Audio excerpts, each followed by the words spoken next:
అందరికీ నమస్కారం. మీరు చూస్తున్నది కల్లూరు జహాంగీర్ అఫీషియల్. నా పేరు జహాంగీర్.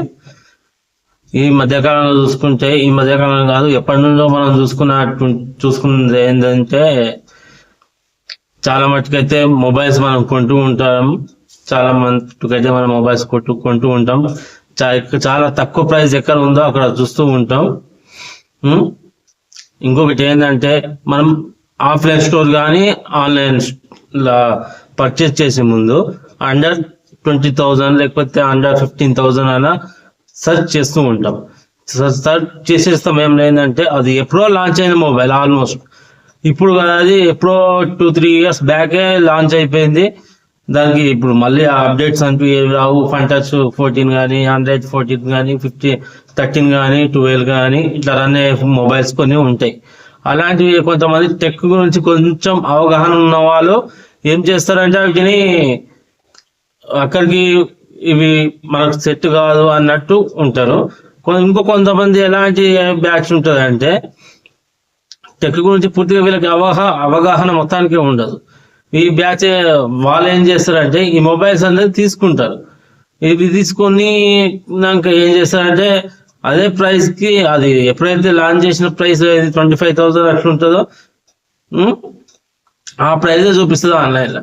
ఇప్పుడు ఆఫ్లైన్ లో మనం వెళ్ళగానే కానీ అది ఒక స్టోర్ అంటలేను, అన్ని కొన్ని స్టోర్లు ఇవి నేను చెప్తున్నది. వాళ్ళు ఫస్ట్ వెళ్ళగానే, సార్ మీ బడ్జెట్ ఎంత, 15,000 అనేసి మనం అంటాం కదా.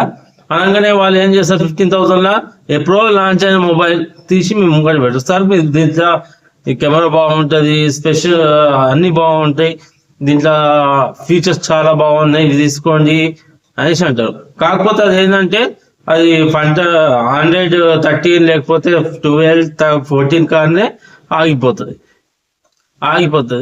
మళ్ళీ అది దానికి ఎటువంటి సాఫ్ట్వేర్ అప్డేట్లు రావు. మనం ఒకవేళ మొబైల్ తీసుకున్నా కానీ 13, 14కి అప్పుడు ఏదైతే అప్డేట్ ఉందో అప్డేట్ వస్తుంది, అక్కడికే ఆగిపోతుంది. మళ్ళీ సెక్యూరిటీ ప్యాచ్ అప్డేట్స్ రావు, సాఫ్ట్వేర్ అప్డేట్స్ రావు.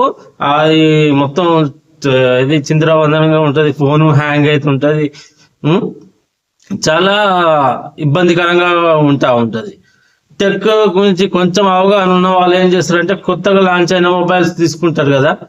అంటే కొత్తగా లాంచ్ అయినది కూడా తీసుకోకూడదు, ఎందుకంటే దాంట్లో ఎన్ని బగ్స్ ఉన్నాయి ఏం కథ అని వీళ్ళకు ఏదైతే టెక్ ఛానల్స్ ఉంటాయి కదా యూట్యూబ్ లో, వాళ్ళకు రివ్యూ యూనిట్స్ వస్తాయి కాబట్టి వాళ్ళు దాంట్లో బగ్స్ కి ఏం చెప్పకుండా దాన్ని రివ్యూ చెప్పేస్తారు, అన్బాక్సింగ్ వీడియో లాంటివి చేసేస్తారు. అది మనం చూసేసి మనం అదే నిజం అనుకొని తీసేసుకుంటాం. కాబట్టి లాంచ్ అయినాక ఒక 60 డేస్ వరకు మనం ఆగితే కొంచెం బెటర్ గా ఉంటది. ఎందుకంటే దాంట్లో ఏం ప్రాబ్లం ఉన్నా ఏమన్నా మళ్ళీ వాళ్ళే ఎవరైతే అన్బాక్సింగ్ చేసినారో వాళ్ళే దాని గురించి రివ్యూ ఒక వీడియో లాగా చేస్తారు. ఆ టెక్ గురించి చేసే ఎవరైతే ఛానల్స్ ఉన్నాయో వాళ్ళు రివ్యూస్ చేస్తుంటారు. కాబట్టి అప్పుడు మనకు అర్థమైపోతుంది ఆ మొబైల్ తీసుకోవాలా వద్దా.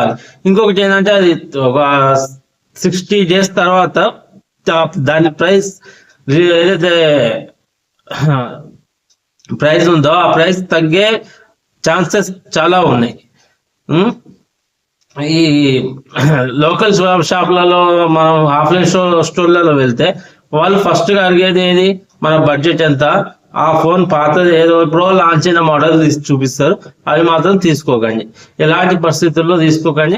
అవసరమైతే మీరు ఎలాగో 15,000 60,000 పెట్టడానికి వెళ్తున్నారు కదా, ఇంకొక 10,000 ఒక సేవింగ్ చేసుకోండి, లేకపోతే ఈఎంఐ ఆప్షన్ తీసుకోండి. ఎట్లనో తీసుకొని కొత్తగా లాంచ్ అయిన మొబైల్ ఒక 2 months 3 months అయి ఉంటుంది కదా, అలాంటి మొబైల్ తీసుకుంటే ఏంటంటే మీకు software updates time to time వస్తాయి, సెక్యూరిటీ ప్యాచ్ అప్డేట్స్ వస్తాయి, మీకు చాలా కాలం ఇలా రన్ అవుతూ ఉంటాయి.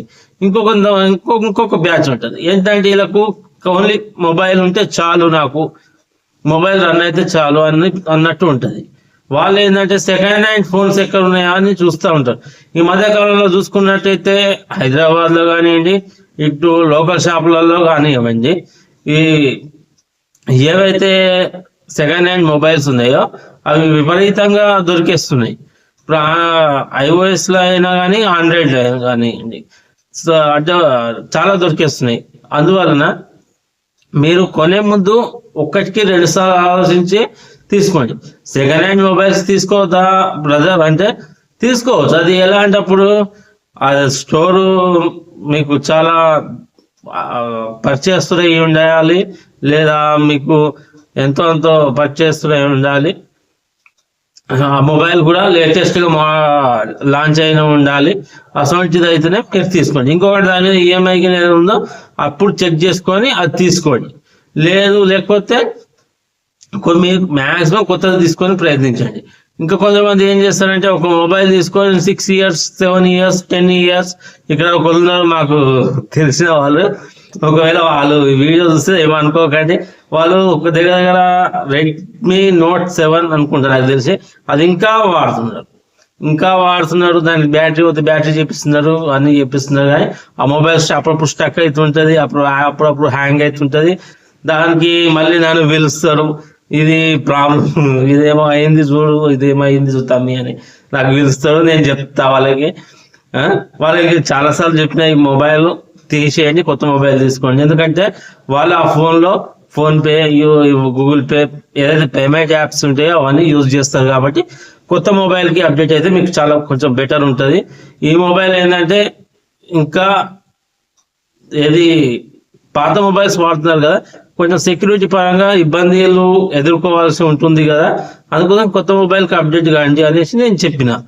ఇదే మీరు కొత్త మొబైల్కి ఒకవేళ అప్డేట్ కావాలంటే మాత్రం ఇట్లా ఈ సూత్రాలు ఇవైతే పాటించండి. అంతేగాని ఏదో మాకు 15,000లో వచ్చేస్తుంది కొత్త మొబైల్ అని అప్పటి మటుకు తీసుకుంటే అది ఎప్పుడో లాంచ్ అయిన మొబైల్ మీకు అప్పుడు ఇచ్చేస్తారు. ఇది ఒకటి దృష్టిలో పెట్టి తీసుకోండి. మీ మనీ ఎంతో సేవ్ అవుతుంది, మీ టైం కూడా సేవ్ అవుతుంది. మీకు అప్డేట్స్ అనేది మంచిగా వస్తాయి, చాలా రోజులు వస్తాయి. ఇంకా నెక్స్ట్ అప్డేట్స్ మంచిగా ఉంటాయి, ఇప్పుడు వచ్చే అన్ని ప్రాసెసర్లు మంచిగా ఉంటాయి, అన్ని ప్రాసెసెస్ అన్ని బాగుంటాయి. మీకు ఈ వీడియో ఎంతో నచ్చింది అనుకుంటున్నా, ఈ వీడియోలో ఎంతో ఇన్ఫర్మేషన్ ఉందనుకుంటున్నా. మీకు ఒకవేళ ఈ వీడియో నచ్చితే ఒక లైక్ చేయండి, కమెంట్ చేయండి, మన ఛానల్ని సబ్స్క్రైబ్ చేయండి. మరింత లేటెస్ట్ వీడియోతో మీ ముందుకు వస్తా. అప్పటి వరకు మరొక వీడియోతో మీ ముందుకు వస్తా. అప్పటి వరకు థ్యాంక్ యూ, బాయ్.